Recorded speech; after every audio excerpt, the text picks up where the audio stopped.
जब सही समय पे कानून से न्याय नहीं मिलता है तो अपराधियों का मनोबल बढ़ता है। एक तरफ तो नारा लगाते हैं बेटी बचाओ बेटी पढ़ाओ, और इस देश में जो है हर मिनट किसी न किसी बेटी के साथ जो है कोई न कोई अत्याचार और अपराध हो रहा है। दुर्दांत घटना हुई और उस घटना के बाद जो पीड़िता है उसको जो है अस्पताल में बेड नहीं मिलता है। इस सवाल को कांग्रेस पार्टी लगातार उठा रही है। आपके आसपास भी कहीं भी कोई अन्याय हो रहा है तो आप न्याय योद्धा बन करके, संविधान सेनानी बन करके देश की आज़ादी और आइन को बचाने की इस मुहिम का हिस्सा बने। भी अन्याय हो रहा हो, उस अन्याय के खिलाफ अगर वो न्याय की आवाज़ बनना चाहते हैं तो उनके लिए एक मुहिम का आह्वान उन्होंने किया है। उस मुहिम का नाम है व्हाइट टी शर्ट मूवमेंट। उस यात्रा की एक ही भावना थी कि नफरत के खिलाफ मोहब्बत के पैगाम को, मोहब्बत की आवाज़ को बुलंद करना है।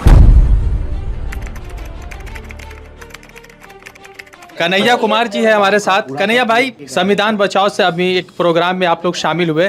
सवाल ये है कि आप भी व्हाइट टी शर्ट में और राहुल गांधी भारत जोड़ो न्याय यात्रा, भारत जोड़ो यात्रा में व्हाइट टी शर्ट में। कहा जाता है कि जब भी लोकतांत्रिक तरीके से कुछ बदलाव होते हैं तो एक कपड़े में बदलाव होता है। तो क्या राहुल जी इस देश की राजनीति को मुकम्मल तौर पर बदलने की क्षमता में आ चुके हैं?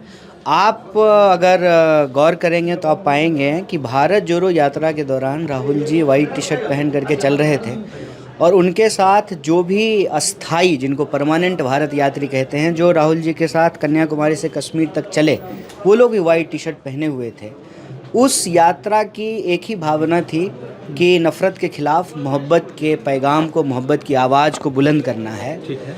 तो उस यात्रा के दौरान जो देश के लोगों की समस्याओं से हम लोग जुड़े, तो राहुल जी ने एक आह्वान किया है देश के तमाम लोगों से कि जो भी संविधान में भरोसा करते हैं, जिनको न्याय और बराबरी में भरोसा है, जो चाहते हैं कि देश के किसी भी कोने में कहीं भी कोई भी अन्याय हो रहा हो, उस अन्याय के खिलाफ अगर वो न्याय की आवाज़ बनना चाहते हैं तो उनके लिए एक मुहिम का आह्वान उन्होंने किया है। उस मुहिम का नाम है व्हाइट टी शर्ट मूवमेंट।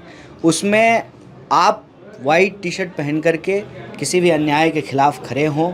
जब देश में कहीं कोई आपदा हो तभी आप वाइट टी शर्ट पहन करके लोगों की मदद करें। तो हमको देश में गलत का विरोध भी करना है और निर्माण भी करना है अच्छी चीज़ों का। तो ये एक मुहिम की शुरुआत जो है राहुल जी ने किया है। आपके माध्यम से हम देश के तमाम नागरिकों से ये अपील करते हैं कि आपके आसपास भी कहीं भी कोई अन्याय हो रहा है तो आप न्याय योद्धा बन करके, संविधान सेनानी बन करके देश की आज़ादी और आइन को बचाने की इस मुहिम का हिस्सा बन। बिहार में आपने एक यात्रा निकाला था शिक्षा को लेकर, एक मिनट, शिक्षा को लेकर निकाला था। अभी क्या है कि पटना मुजफ्फरपुर से एक जो है गैंग रेप की घटना आती है। राहुल गांधी और तमाम लोग कह रहे हैं 8 घंटा वो बच्ची एम्बुलेंस में तड़पती रही। क्या नीतीश कुमार सरकार का समय पूरा हो चुका है? देखिए, ये समाज के तौर पे, राज्य के तौर पे बड़ी ही शर्मनाक स्थिति है कि एक तो दुर्दांत घटना हुई और उस घटना के बाद जो पीड़िता है उसको जो है अस्पताल में बेड नहीं मिलता है। इस सवाल को कांग्रेस पार्टी लगातार उठा रही है। आपने विजुअल देखा होगा कि बिहार प्रदेश कांग्रेस कमेटी के जो अध्यक्ष हैं राजेश राम जी, वो संघर्ष कर रहे थे कि कैसे जो है उसको पीएमसीएच में बेड दिलाया जाए। आज भी पटना की सड़कों पे उतर करके जो हमारा स्टूडेंट विंग है, यूथ विंग है, जो कांग्रेस पार्टी है, वो इस सवाल को उठा रहे हैं।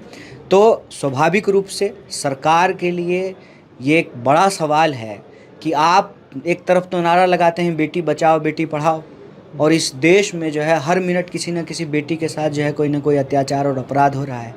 और इसको बढ़ावा कैसे मिलता है? इसको बढ़ावा मिलता है जब बलात्कार के आरोपियों को आप एमएलए और एमपी का टिकट देंगे तो बलात्कार करने की जो मानसिकता है उस मानसिकता को बढ़ावा मिलती है। और जब सही समय पे कानून से न्याय नहीं मिलता है तो अपराधियों का मनोबल बढ़ता है। तो मेरा मानना है कि बिहार सरकार पूरी तरह से इसके लिए दोषी है, जिम्मेवार है। यह जो दुर्दांत घटना हुई है न सिर्फ उसके लिए, बल्कि अगर सही समय पे इलाज मिला होता तो शायद जो है उस मासूम की जान बच जाती। बहुत शुक्रिया।